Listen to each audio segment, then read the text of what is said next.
Hey guys, this is Mike Mahaffey, the old bastard BJJ guy, here for BJJ Mental Models. Back in my day, we had to walk uphill in the snow both ways to get to the academy just to learn some crappy technique from a random purple belt. You kids have it so easy because now you can just subscribe to BJJ Mental Models Premium and get tons of great audio courses to learn new techniques, enhance your mindset, and entertain yourself. You can even get personalized rolling reviews from some of your favorite BJJ Mental Models coaches, including me. It's like having your own seminar, you spoiled little whippersnappers. So what are you waiting for? Subscribe to BJJ Mental Models Premium right now, get off my lawn, and go train. Hey, welcome to BJJ Mental Models. I'm Steve Kwan.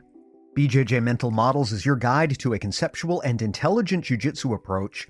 And in this week's mini episode, I want to get back to talking about some of the mechanical details behind Brazilian Jiu-Jitsu.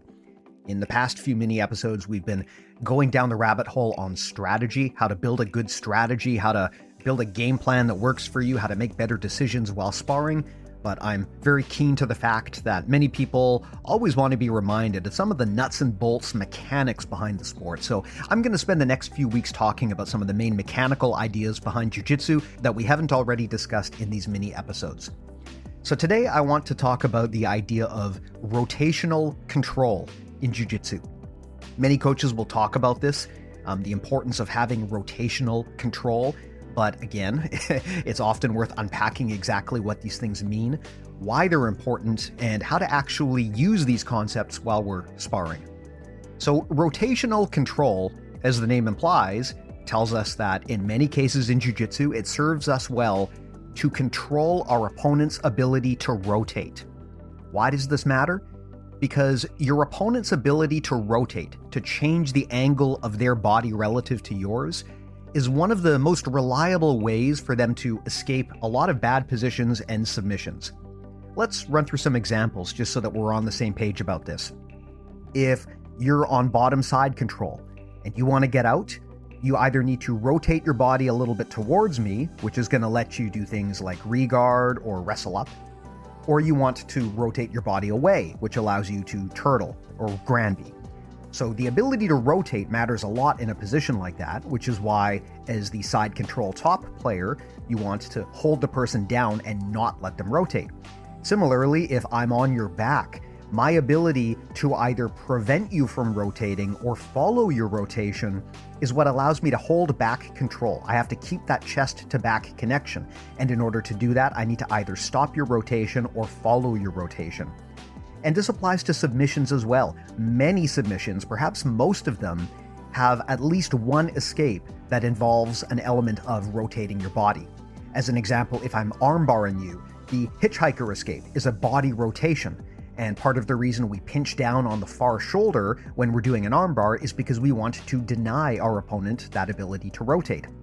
Similarly, with the omoplata, there are a few different options you can use to rotate out of that. You can either roll forward, which is usually not that desirable, or you can roll to the inside, which often allows you to come up in their guard, or you can even do a cartwheel jump over them and take side control on the other side.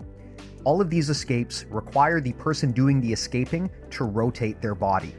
So whenever we are trying to solidify a position, and by that I mean hold it long enough that we can actually establish this, score points from that position, and work from that position, we want to control rotation. And of course, whenever we attempt a submission, we also want to prevent our opponent from rotating because rotation is one of the ways that a lot of these escapes happen. So how do you actually do this?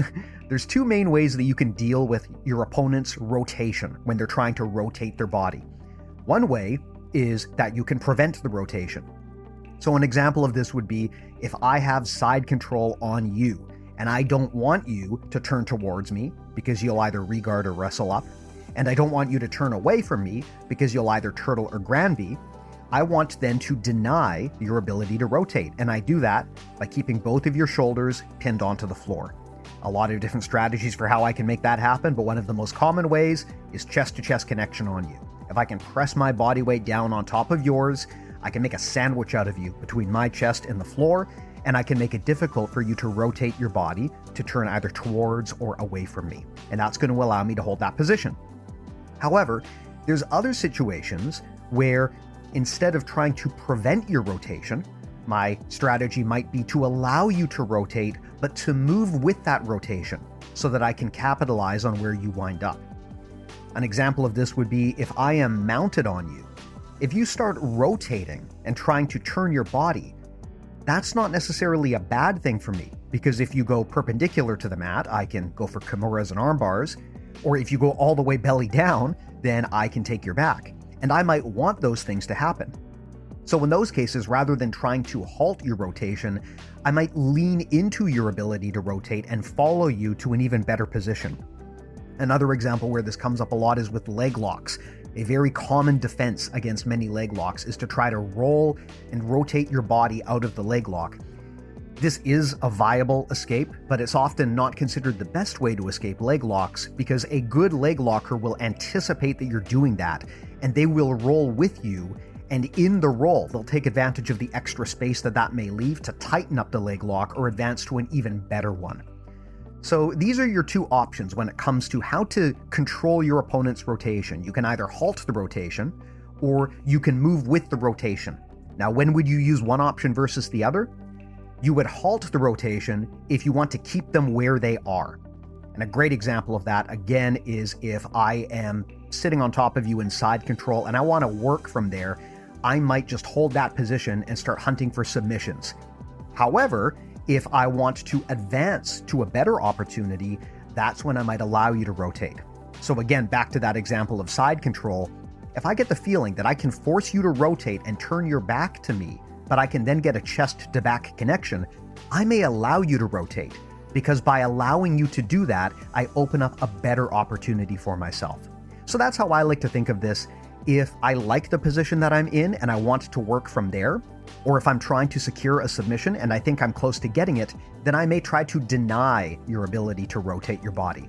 On the other hand, if I see the opportunity to advance things, I may let you rotate with the intention of improving my position when you do, or in some cases, I may even force you to rotate so that I can expose things like your back or get to a better position or a better submission opportunity.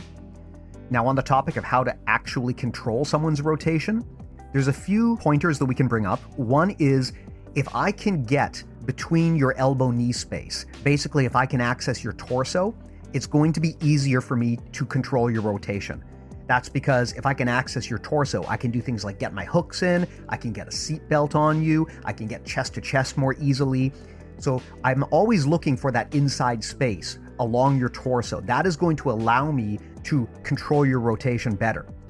The other detail is if I'm attacking one of your limbs, for example, if I'm attempting an arm bar, I can control your rotation by preventing movement on the far limb.